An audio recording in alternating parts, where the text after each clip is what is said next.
Shalom and welcome back to Victoria's Collection.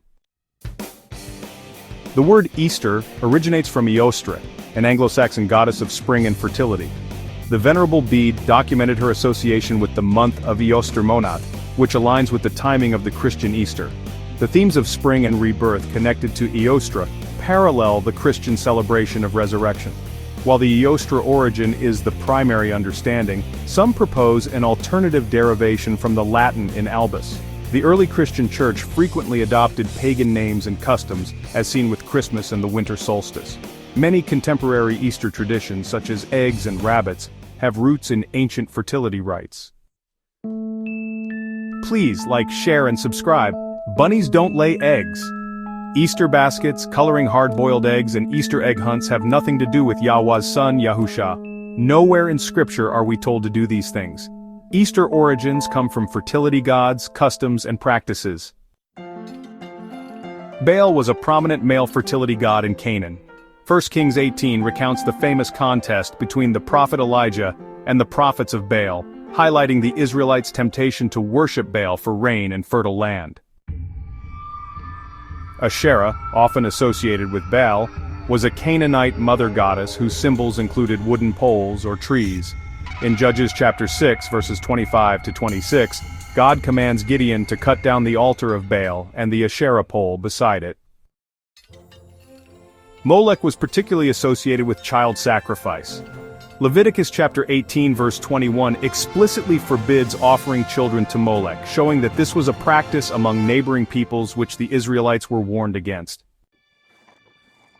Tammuz, a Mesopotamian god of agriculture and fertility, is mentioned in Ezekiel chapter 8 verse 14.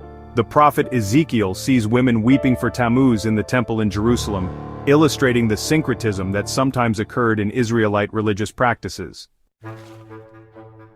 Ashtoreth, also known as Astarte, was a Phoenician goddess associated with fertility, love, and war. 1 Samuel chapter 7 verse 3 records Samuel urging the Israelites to put away the foreign gods, including Ashtoreth, and serve Yahweh alone.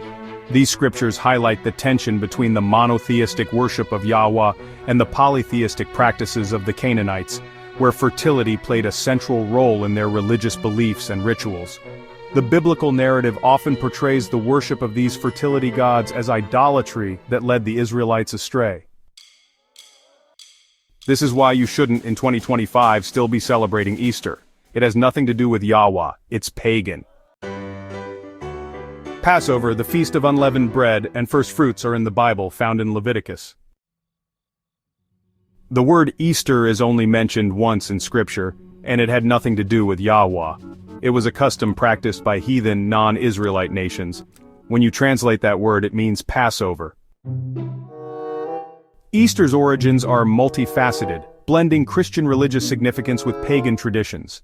While Christians celebrate the resurrection of Yahusha, Easter's timing and many associated traditions, like eggs and bunnies, have roots in ancient spring equinox celebrations and the pagan goddess Eostre.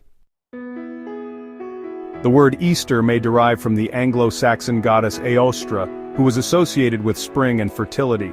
The timing of Easter, falling around the spring equinox, aligns with ancient festivals celebrating renewal and rebirth. Eggs are symbols of new life and fertility in many cultures. They were adopted into Easter celebrations, possibly as a way to mark the end of Lent's fasting period. The Easter bunny is often associated with the hare, a symbol of fertility in some pagan traditions. Please like, share, and subscribe. Thanks for watching. Shalom.